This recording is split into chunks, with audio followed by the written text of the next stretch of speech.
ॐ सोमनाथाय नमः। ॐ मल्लिकार्जुनाय नमः।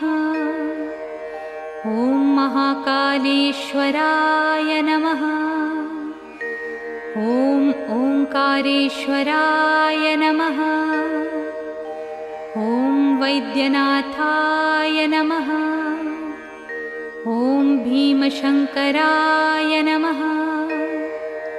ॐ रामेश्वराय नमः। ॐ नागेश्वराय नमः। ॐ विश्वेश्वराय नमः।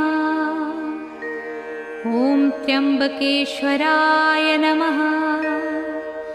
ॐ केदारेश्वराय नमः। ॐ भुस्मेश्वराय नमः।